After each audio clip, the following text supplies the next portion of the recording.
So thank you very much. It's a delight to be here this morning. My name is Gordon Morrison. I work for McAfee and I'm Director of Government Relations in the UK. So we've got a panel session until 10:40, which I will be chairing, and I'm genuinely, people say this all the time, joined by some very high quality people, that some of which I've known in my previous career. So delighted to have them here. My job is to ask them a few questions, and then I will rely on you all to ask questions later on, or else it's going to be a very dry conversation and we'll be having coffee earlier.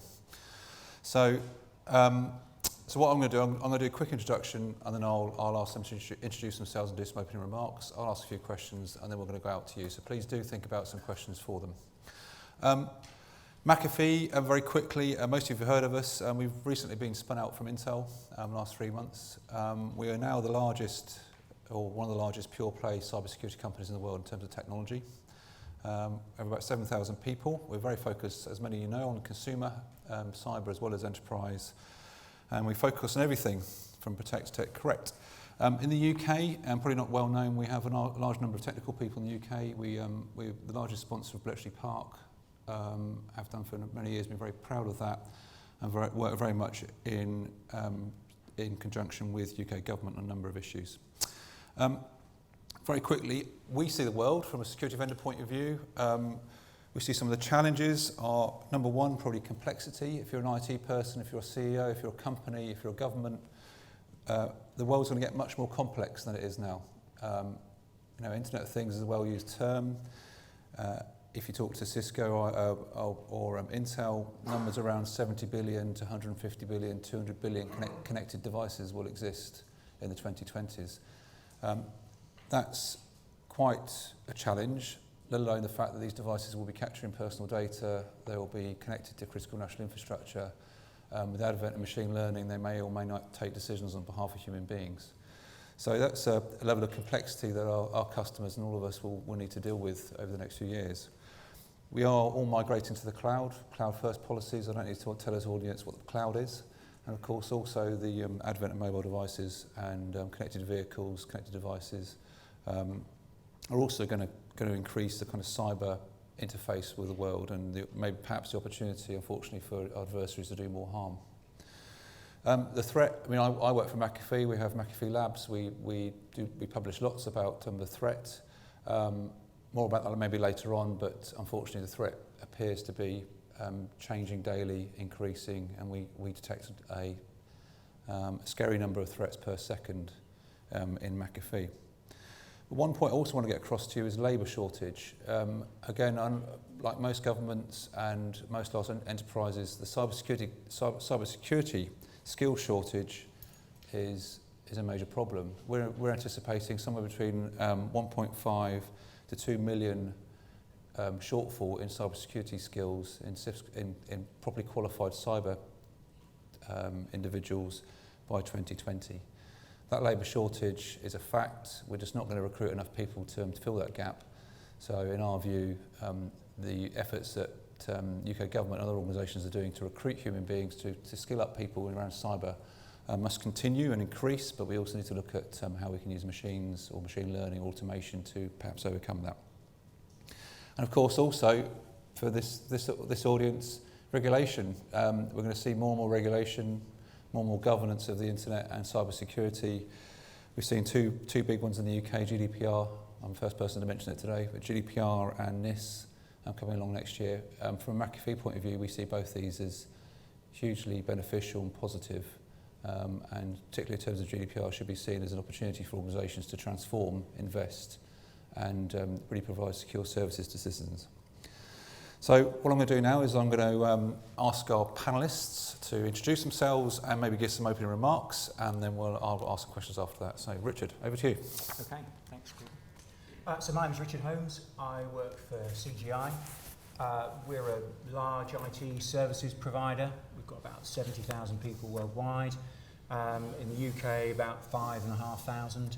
And we provide IT services to organisations sort of across industry sectors in the UK. So we, energy, utilities, we're heavily involved in the smart meters programme, for example. oil, telecoms providers, as well as into financial institutions and local and central government and defence and intelligence. So quite a broad range of services across the UK. So we get to see cyber from the different context of those markets and the different impacts it has in those sectors. We've got quite a big cybersecurity group in the UK, a couple of hundred people working across all those sectors. And within that, I run a secure systems engineering team where all our security architects sit and work across projects across those sectors, making sure that the right controls and proportionate controls are put in place to protect networks. So in terms of my opening remarks, I guess I just draw out a couple of things. One around the challenges today I see. Part of it is around the pace of change.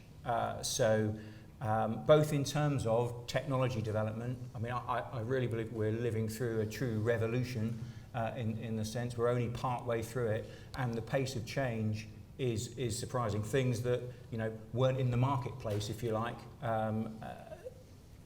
5 years ago are now absolutely ubiquitous and have changed our lives, and the pace of that isn't changing and will continue on. So that's one thing in terms of technology, especially in terms of connected devices, Internet of Things, for example. There's so much, that hasn't really got started yet in a way. Also, the pace of change sort of equally fast in terms of the threat and the cybersecurity threat. So from both of those perspectives, that brings a real change to things like policy, in terms of policy has to stand up to being able to deliver the right outcomes in the context of that fast and rapid change.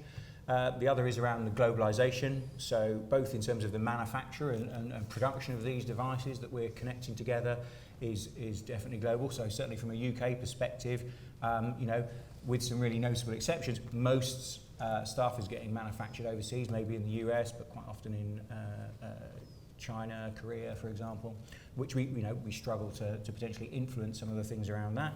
And also in terms of international usage, so lots of organisations that are deploying technologies and are supporting critical national infrastructure are international. So from sort of both those perspectives, having international alignment on approaches to security really helps. So I guess we'll talk about lots more of that as we go forward, but they're the two things I thought I'd start with. Thank you, Richard. Chris. Okay, good morning. My name is Chris Hankin. I'm a professor of computer science at Imperial College London. But for about the last 10 years, I've been director of a security institute that we have at Imperial. And for the last 3 years, I've had the honour of being director of something called the Research Institute in Trustworthy Industrial Control Systems.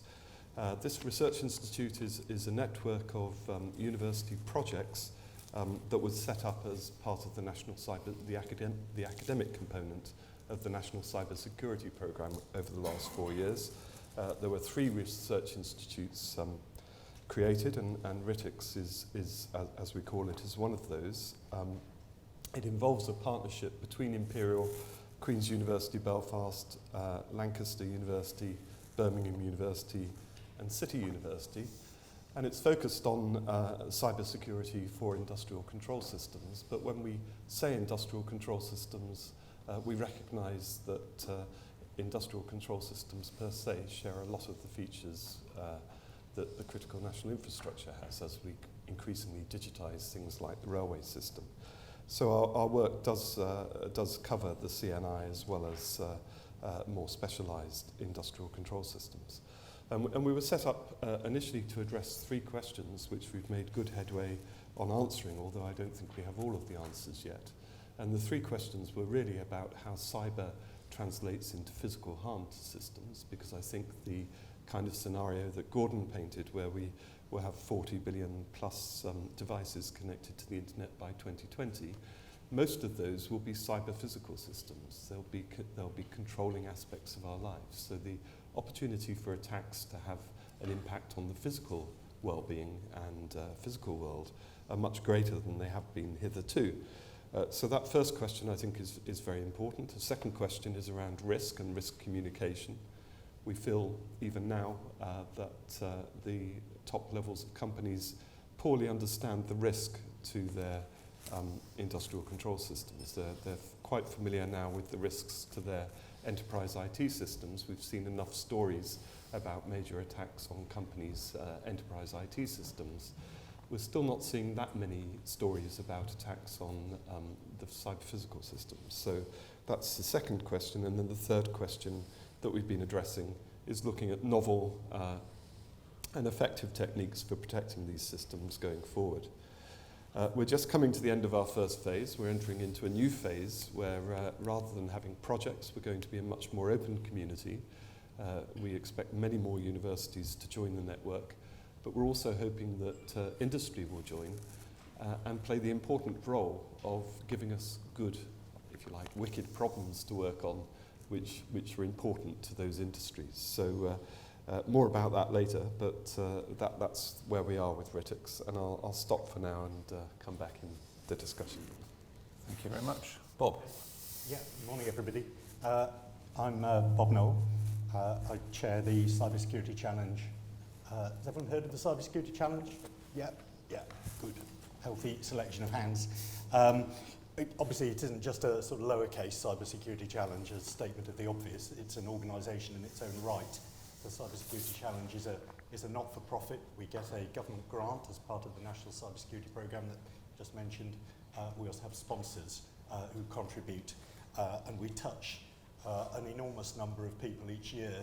And the point and the USP, if you like, of the challenge is to try and attract people in, to answer some of the points that we've already heard, to our profession, who probably wouldn't have otherwise thought about it. So we're not looking at people who've already said, oh yeah, that's for me, I'm going to do chemistry, physics and maths and go to Oxbridge or something. It's for people who don't think like that.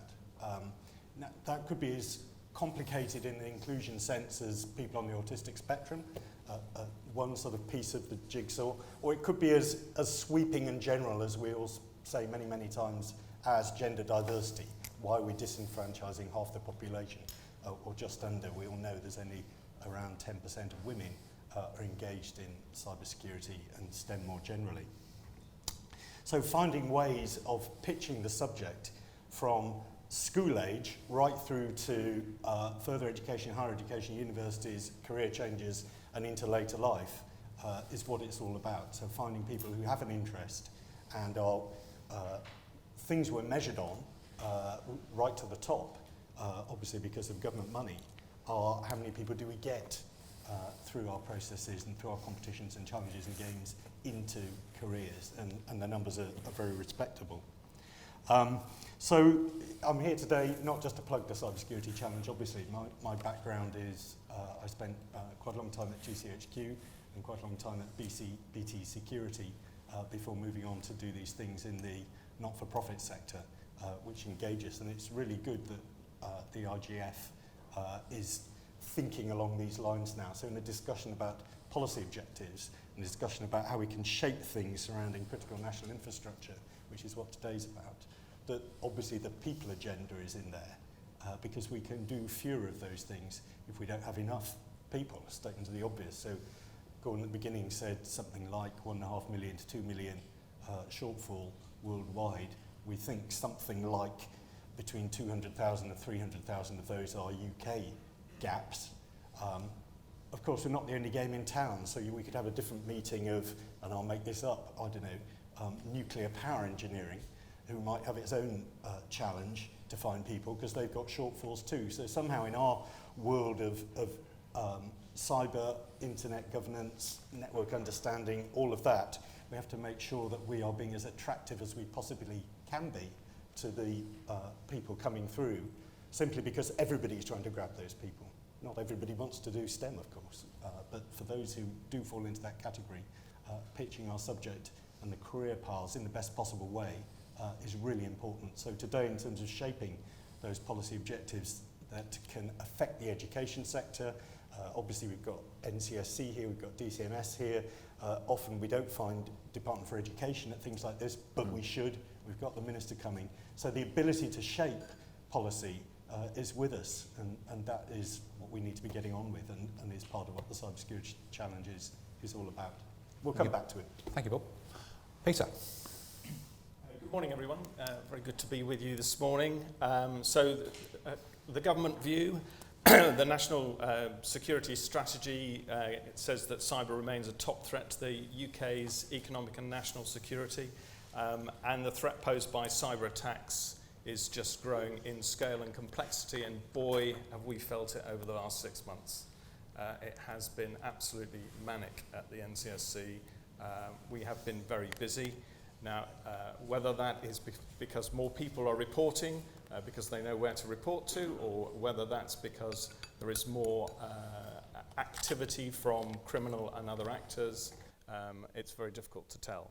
But it has been a very busy 6 months. And our vision for 2021 is that the UK is secure and resilient to cyber threats, prosperous and confident in the digital world. That is a high ideal, a vision to aim for. But the way we're going to try and get there is by defending our people, businesses and assets across both public and private sectors, and particularly the critical national infrastructure. So that's the area that I look after. I'm the Deputy Director for Private Sector Critical National Infrastructure at the NCSC.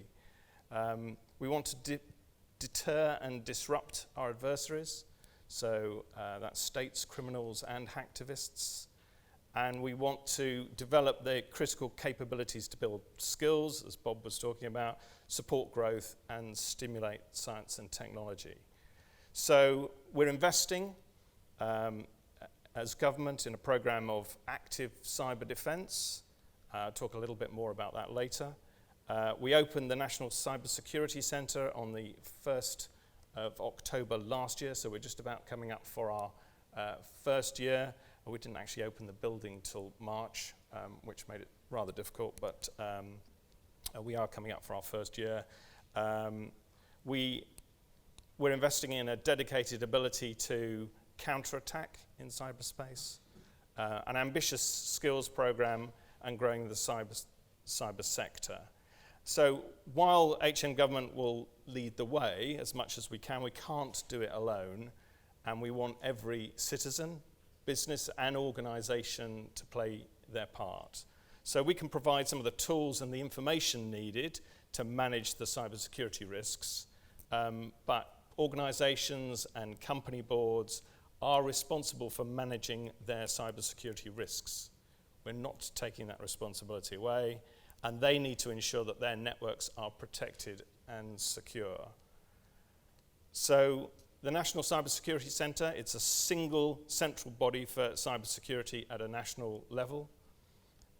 We are part of GCHQ. We have that enormous reach back into GCHQ.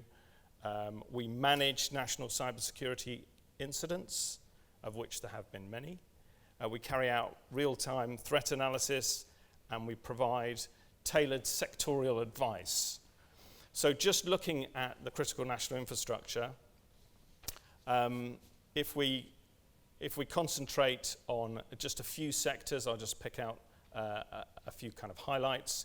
But for critical national infrastructure, we're talking about electricity, transport, water, energy, health, and digital infrastructure. And all of those will fall within the NIS directive. And I'm sure we're going to talk about the NIS directive, and we've already, Gordon's already mentioned regulation. That's obviously going to be a key thing. Can I just say that the NCSC is not going to be the regulator? So if you had read the consultation document, you need to get to the end and look at the bits about competent authorities. The competent authorities will be the regulators, not the NCSC. That consultation goes on till the end of September, so you still have time to read that document, and you still have time to input your thoughts. I would encourage you to do that. But just the highlights on C&I. Finance, cybercrime, we think, is the most pervasive cyber threat to the financial institutions.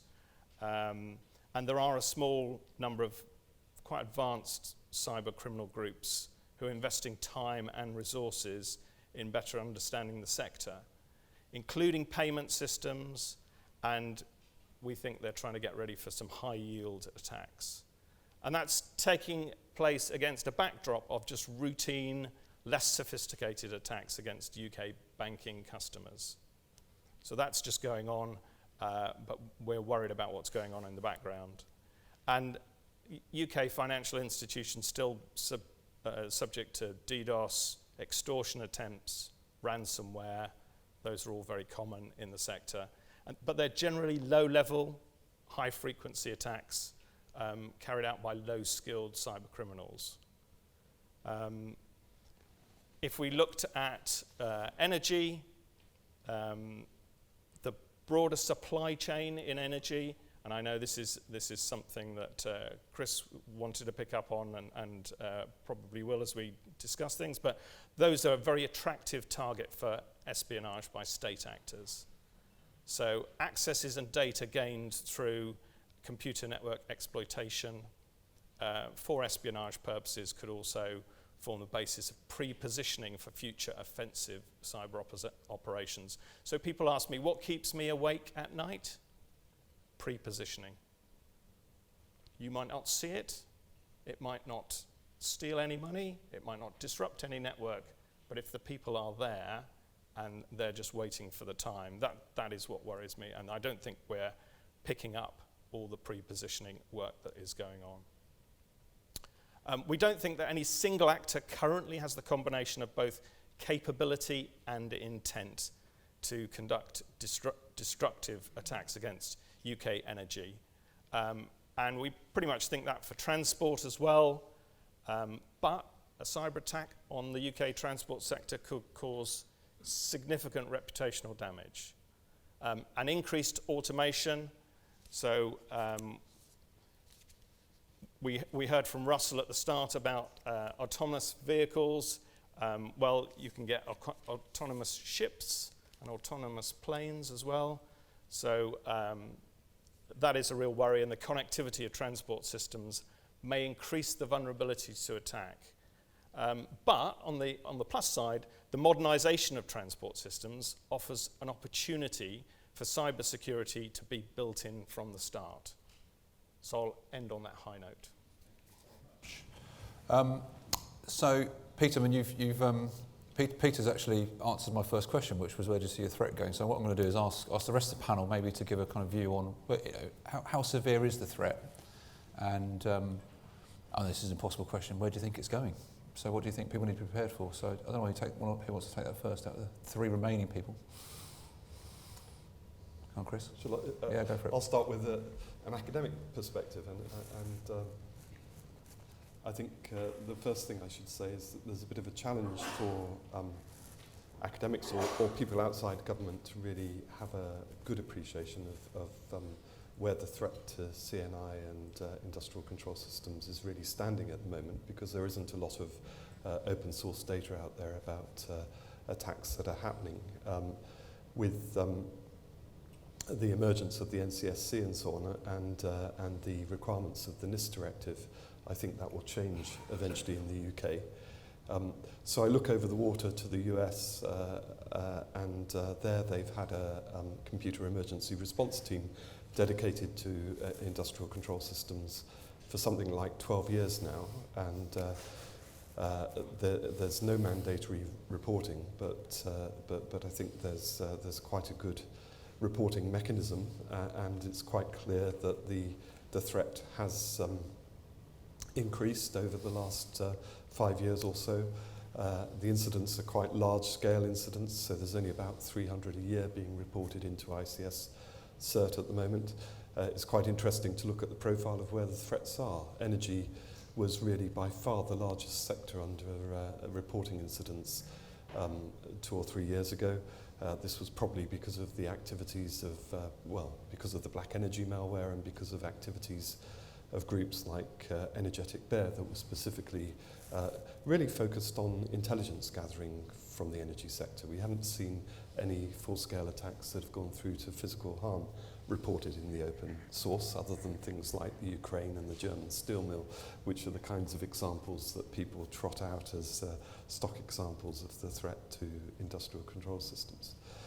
2 years ago, the biggest sector for attack or incidents in ICS switched to critical manufacturing, and that's been repeated in 2016, and that's probably going to become or continue to be quite prominent as we roll out IoT and its impact on Industry 4.0 in Europe, so increasing industrial automation.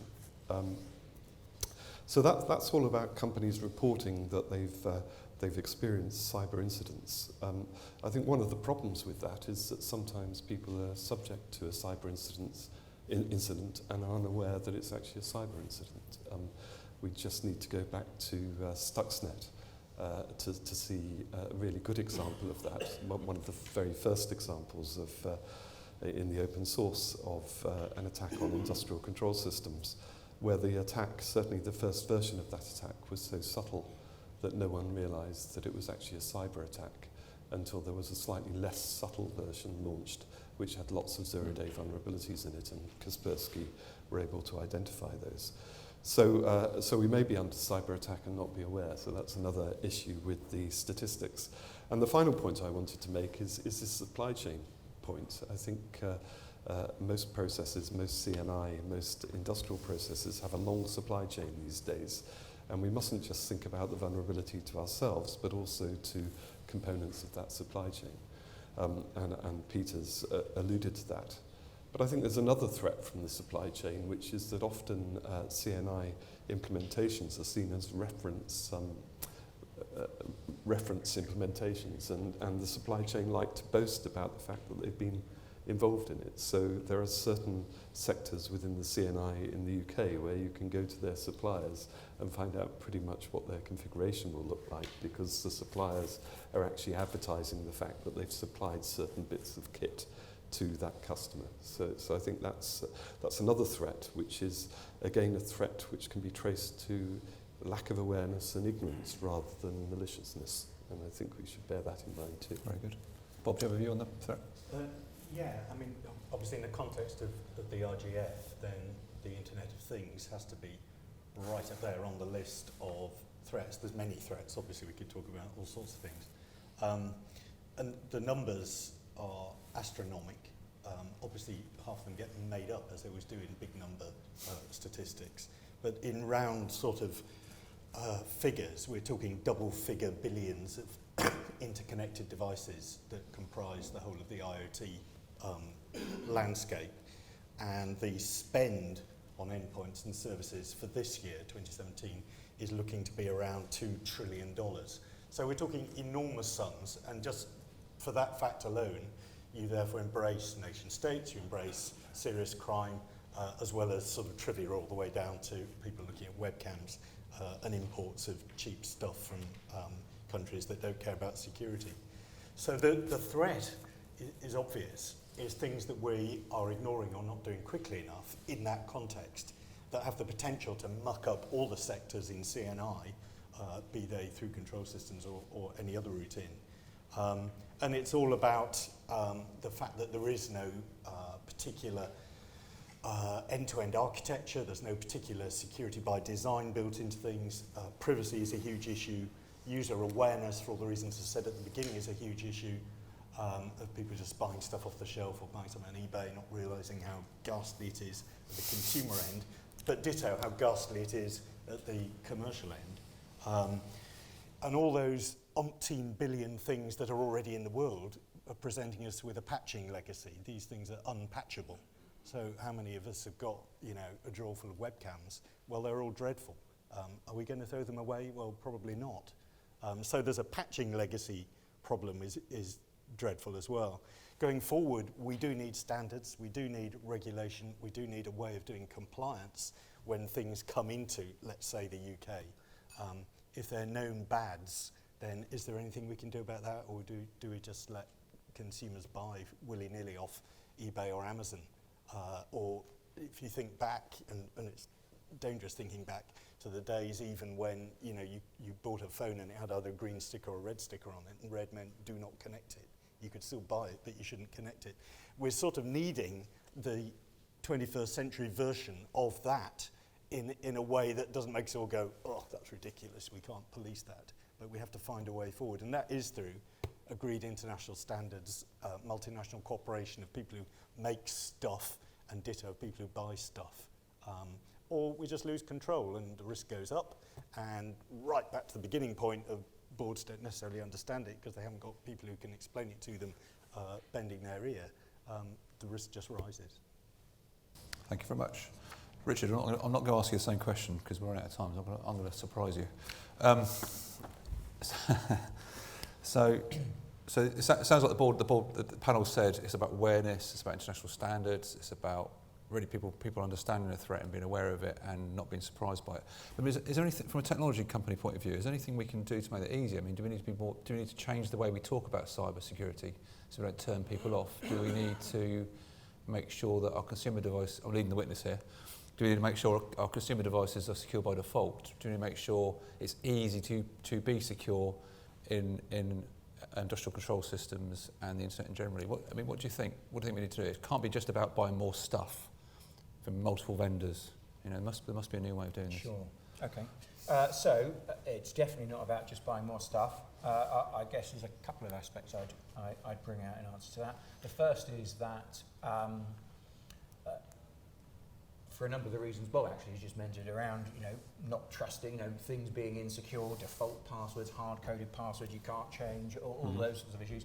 It leads to looking at more, developing architectures that have compensatory controls for is one of them. So sort of zero trust models, doing what you can around.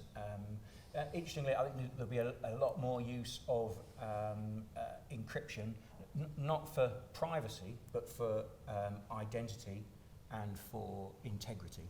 So especially in industrial control systems, everyone thinks of PKI and encryption mainly around privacy, certainly in the press, but in this context, around assuring that what's connecting to you, at least you might not trust it, but at least it's the thing that you thought it was last time it connected. And things around ensuring the integrity of the information you're getting, that it is actually information from that device and it hasn't been altered on its way to you. So a big thing around increasing use of encryption. Operational monitoring is another thing. If you don't really trust anything in your network, getting used to what's happening on your network, understanding that. Behavioural analytics, machine learning you mentioned earlier, I think is a big space. Threat intelligence-based sources, that comes back on the policy side about encouraging sharing of information. Actually, can really help, and doing that operational monitoring. I mean, interestingly, so we're in the supply chain. For we don't run critical national infrastructure, but we support organisations that run quite big chunks of critical national infrastructure. We have a threat intelligence-based analytics service. And we use it not only to provide to customers, but actually we use it on our networks to see what's going on. The threat's definitely out there, and we see regular things happening that need investigation and rapid response. I guess the other thing around that is you asked me, you led me towards a technology answer to a question, because I'm from a technology company. We'd absolutely say one of the big things in the face of not being able to really generate standard architectures because of the rate of change and some of the challenges we've talked about earlier, having suitably qualified and experienced people and having people with qualifications is really important. Having people with experience and being able to demonstrate, so from procuring organisations' perspectives, how do you know that a particular professional is suitably qualified and experienced? So I think there is a really big piece around not only education but also ongoing certifications, things like the NCSC, CCP certifications. They all play a really big part, and it's definitely not just about technology. Good. Okay. Peter, I'm going to ask you a question, and then we're going to go out to you all. So start thinking about your questions you're going to ask the panel. So Peter, I just want to kind of ask you: do you think we're getting the communication right around cyber? Do you think the way we talk about it, does it turn people off? So the FTSE 350, I know it's not, wasn't necessarily on CNI, it was FTSE 350, but the recent survey, one of the conclusions was that boards were well aware of the cyber threat, but actually we found quite a lot of them didn't have plans, weren't trained, perhaps weren't doing what we expected them to do. So we've got the awareness now, but we haven't got the perhaps the plans in place and technology in place that they should have. Do you think we need to change the way we talk about cyber, and you know, what's NCSC's view on that, and how do we take that forward? Because my view is perhaps we need to kind of be a bit more transformational about the way we talk about it. Yeah, absolutely. I think for too long we've been knocking the user. We've been saying that the user is the weakest link, and actually they're a strength. You know, if we empower the users, if we give them a bit more confidence, then they can be a really good link in the chain. So I think we need to switch it round, and we need to think more about the user. So you may have seen the password guidance that we put out a couple of years ago, and I know there's been some comments about how passwords were constructed, and the person who kind of came up with that methodology recently said he agreed with NCSC that perhaps he got it wrong. So, you know, 3 random words in a password and not having to change your password every 30, 60, 90 days might be a really good thing, and the users might really thank us for that. You know, if we drive it that the user has the responsibility to change their password when they think it's been compromised, there are risks in that, obviously, but you're kind of empowering the user. So I think that's part of the change of message. We shouldn't be bashing them, we should be helping them. And one of the ways that we can help them is by going upstream and trying to stop the volume stuff coming through in the first place. So instead of saying, don't click on links, don't give them the bad links to click on. Let's help them upstream. And our active cyber defense measures are very much along those kind of lines. So, you know, minimizing the most common forms of phishing attacks, filtering phishing sites out that contain known malware, enabling users to confirm that the emails that they're receiving are genuine. So it's kind of switching things around, and I think that's what we need to do. In terms of getting the boards on side, I think there's still a bit more work to do there. You know, it appears that boards only take notice when the company next door or themselves are impacted. Absolutely. Thank you very much. So we've got 15 minutes now for questions from the floor. So hopefully one of you's got an opening question, please. You were just in time, and then I'll go to you afterwards. Thank you. If you could introduce yourself, that'd be fantastic. Yes, good morning. Yes, good morning, everyone. Olivier Crépin-Leblanc. I'm the chair of ISOC, the Internet Society UK chapter. You've spoken about all the best practice and the best ways to deal with cybersecurity. But when you actually look at the recent breaches, the Equifax breach, the previous ones that we've seen, both in critical infrastructure, but also with very large databases that were then sold worldwide, you'll find out that very often it actually is caused by some very weak systems that they're using. You look at it and you think it appears that they just looked at cost rather than looking at the actual at the security aspect of it. So bearing in mind we have this weighing between costs on one side, and usually it's not the cybersecurity expert that decides on whether to go ahead with paying for something or not, because they'll say, look, let's go for the cheapest system, because otherwise that will impact our line or profit at the end of the year. You've spoken about standards. How do you enforce standards? Because at the end of the day, you're looking at a worldwide network. You're looking at companies that hold their databases not only just in the UK, but they hold it all over the place. And they might just decide to put their database in the country, physically in the country that has the lowest standards. It's great to have standards and so on, but how do you enforce that? Okay, anyone want to take that one? Well, I'll kick off. I'm sure we all have a view. I don't think there's a trivial answer that will crack it in 5 minutes. Otherwise, we wouldn't have got an Equifax or next week's Equifax, covering hundreds of millions of disclosures. So we keep talking about we don't have enough people who understand the subject on boards. Only a few percent of companies have technical people on boards and so on. And we've been having that conversation for as long as I can remember, 20 years plus around cyber and information security. So just banging that drum and saying, well, we've got to have more, isn't good enough. It's not going to answer it. And I sometimes feel as though we have to lean in both directions. So yes, you need technologists with a deep understanding, and the rare subset of those who can communicate with boards and put the arguments so that the risk is assessed properly by boards. I do also feel that boards, it's not good enough anymore to have a board that says, yeah, you do all that. We won't lean forward in your direction at all. Boards need to have an understanding too, and not just reading 10 steps to cybersecurity or ticking cyber essentials or something. Having a degree in the classics or the humanities is necessary but not sufficient these days to manage a risk. I think membership and constitution of boards and non-executive directors on boards needs to lean in the direction of good risk management as much as technologies need to lean in the direction of speaking business. Fantastic. Does one more of you want to answer that? Maybe Chris? Well, I don't have an immediate solution either. I think there is a longer term agenda around education. I find it shocking, for example, that 3 years ago many of us could suffer from the Heartbleed vulnerability, which was exploiting a buffer overflow vulnerability in the code, which computer scientists have known about what those look like since 1974. And we've known how to avoid programming them into code since 1974.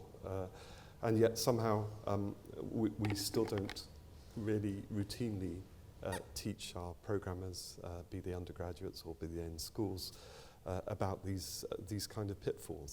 So I think there is a long-term educational issue, and it shouldn't just be for the computer scientists, it should be for the classicists as well. In this day and age, everyone should be aware of some minimum cybersecurity sort of hygiene, I think, and we ought to be doing that as Cybersecurity Challenge is trying to do at the very early stages of education and right the way through. Can I just chip in? So to complement both of those, I think there is also a role around policy, and things like GDPR and NIST are causing organisations want to abide by the law. So initiatives, when things come along like that, it does create activity in the market for organisations to sort of better assess either personal information or in terms of critical national infrastructure. NIST, it will have an impact and it will improve things. And I'd also say actually regulators, potentially have a role in that regard in terms of having cyber as one of the things that they potentially oversee. And I know in some sectors of critical national infrastructure that's absolutely happening, and there's a shift also between not saying, the analogy in the physical world would be you need a fence and it needs to be 6 feet high, you need to tick the box on that.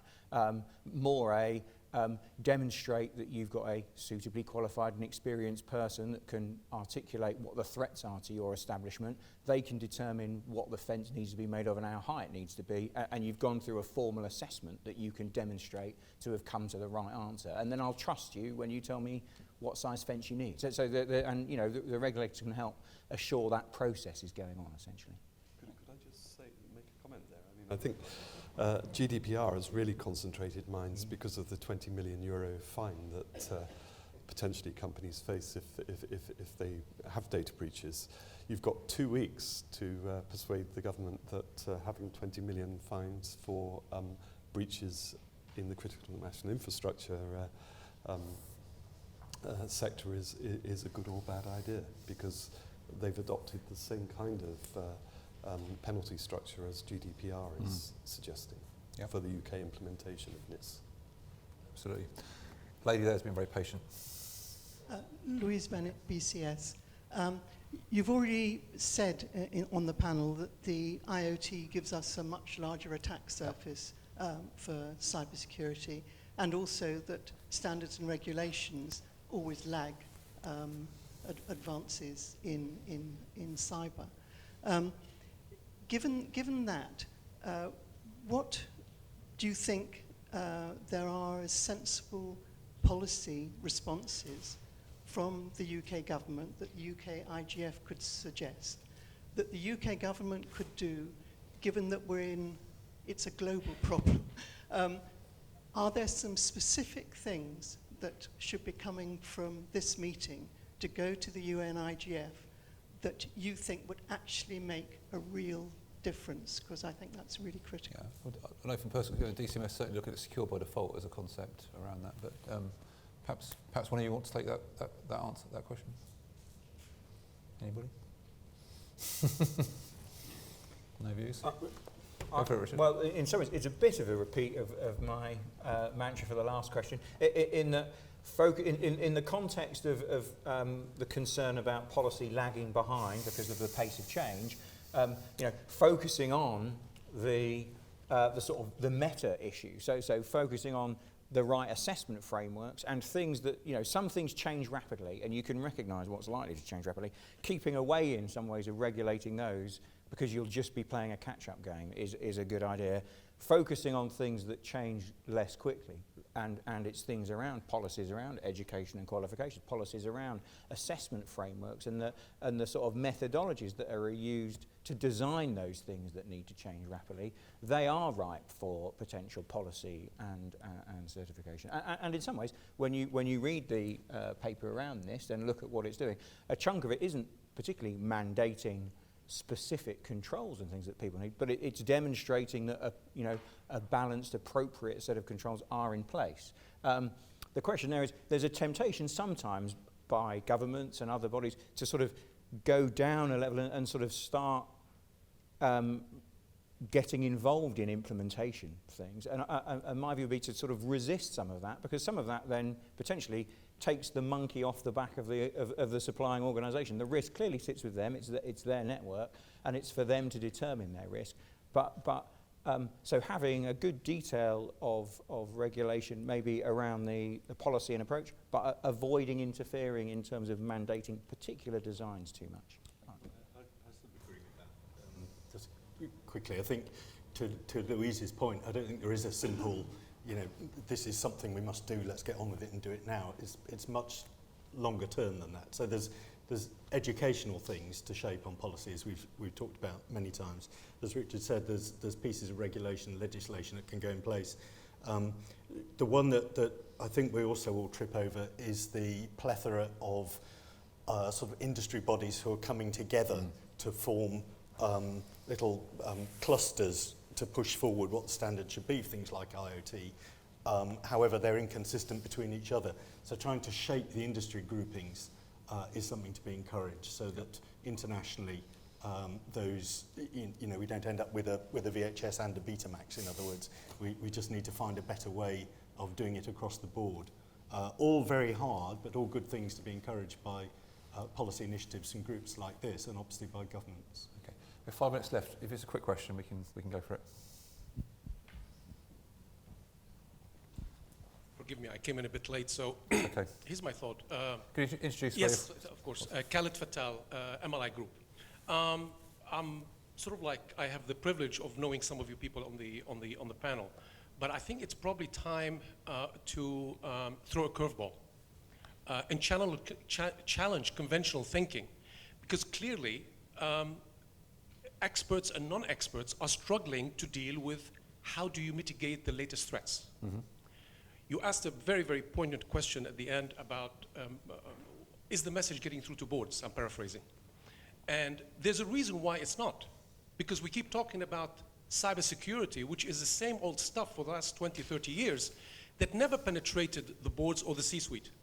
Because guess what? They have some technical person who is in charge, and the person at the strategic direction of the company, the chairman or CEO, is just like feeling comfortable.